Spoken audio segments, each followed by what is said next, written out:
हिंदुस्तान को G20 की अध्यक्षता मिली, उसका आयोजन सफलतापूर्वक नई दिल्ली में हुआ, ये हम सब ने देखा और उसकी तैयारियों और उसके आउटकम पर भी बात हो रही है। G20 के आयोजन में विपक्ष ने भी अपने अपने तरीके से उसकी खामियां निकाली। राहुल गांधी हो चाहे प्रियंका गांधी हो, उन्होंने अपने अपने हिस्से से सवाल पूछे।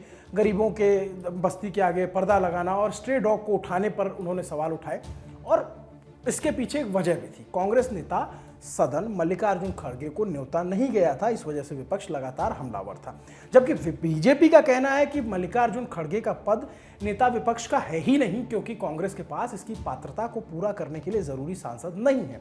फिर हमने देखा कि कई राज्यों के मुख्यमंत्री G20 में डिनर के लिए आमंत्रित किए गए, जिसमें विपक्ष के भी सीएम थे। इंडिया गठबंधन के नेता नीतीश कुमार, ममता बनर्जी, स्टालिन जैसे मुख्यमंत्री जो सूत्रधार भी हैं। कांग्रेस से हिमाचल प्रदेश के सीएम सुखविंदर सिंह सुक्खू वहां पर नजर आए, उनकी तस्वीरें भी आई। बात आई गई हो गई, लेकिन आज कांग्रेस सांसद अधीर रंजन चौधरी के एक बयान से मामले ने तूल पकड़ लिया। G20 के डिनर टेबल पर उनको ममता दीदी की तस्वीर खटक गई। कहते हैं डिनर में शामिल ना होती तो भी कुछ ना होता। उनका बयान सुनिए, फिर आगे की कहानी बताते हैं। বাংলার মুখ্যমন্ত্রী আজ নৈশভোজের আমন্ত্রণে সাড়া দিয়ে আগ বাড়িয়ে পৌঁছে গেলেন দিল্লি। নৈশভোজে না গেলে কিছু হতো না, আকাশ ভেঙে পড়তো না, মহাভারত অশুদ্ধ হয়ে যেত না, কোরআন নাপাক হয়ে যেত না। अधीर रंजन चौधरी का गुस्सा इतने पर ही नहीं थमा। उन्होंने कहा कि देश के कई मुख्यमंत्रियों को रात्रि भोज में निमंत्रण भेजा गया था, जिसको उन्होंने अस्वीकार किया। संसद में विपक्ष के नेता मल्लिकार्जुन खड़गे को इस डिनर का बुलावा नहीं भेजा गया। ये किस प्रकार का आकर्षण है? ये ममता बनर्जी पे सवाल उठाते हुए कह रहे हैं कि किस प्रकार का आकर्षण है कि खाने की मेज पर बंगाल की मुख्यमंत्री ममता बनर्जी, योगी आदित्यनाथ और अमित शाह के बगल में दिखाई देती हैं। अधीर रंजन चौधरी ने कहा, मैं ऐसा इसलिए बोल रहा हूं क्योंकि एक बार मैं बंगाल के लोगों के लिए किसी वजह से सीएम योगी आदित्यनाथ से मिला था।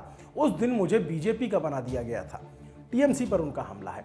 आज तक के सहयोगी ऋत्विक मंडल की रिपोर्ट के मुताबिक इस बयान पर तृणमूल कांग्रेस ने अधीर रंजन चौधरी को जवाब दिया है। टीएमसी के राज्यसभा सांसद शांतनु सेन ने कहा कि ममता बनर्जी इंडिया दलों को एक साथ लाने वाले नेताओं में से एक हैं, कोई भी उनकी प्रतिबद्धता पर सवाल नहीं उठा सकता। शांतनु सेन आगे कहते हैं कि अधीर रंजन चौधरी ये तय नहीं करेंगे कि प्रोटोकॉल के तहत राज्य के मुख्यमंत्री G20 में हिस्सा लेंगे, उसमें डिनर में शामिल होंगे और कब जाएंगे।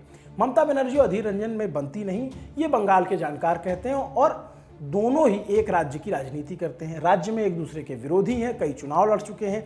चूंकि इंडिया गठबंधन में के आने के बाद माना जा रहा था कि अब विपक्षी दल साथ मिलकर काम करेंगे, लेकिन अधीर रंजन चौधरी के बयान ने आटे में नमक तो डाल ही दिया है। बाकी मल्लिकार्जुन खड़गे को इन्विटेशन ना मिलने से जुड़े एक सवाल पर राहुल गांधी ने कहा था कि इसमें नया क्या है।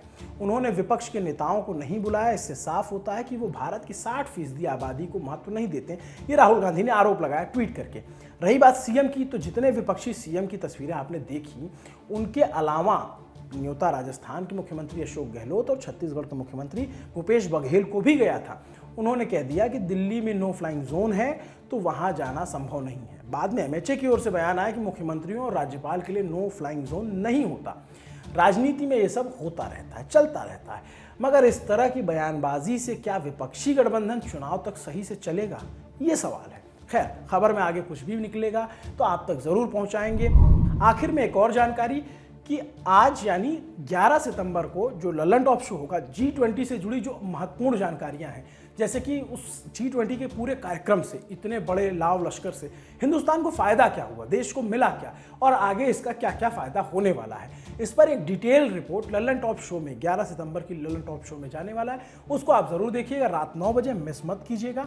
ये पूरी रिपोर्ट जो अभी आपने देखी हमारे साथी हिमांशु ने लिखी थी। मेरा नाम अभिनव पांडे है, मेरे साथ कैमरे के पीछे मेरे साथी जतिन कोटवाल हैं।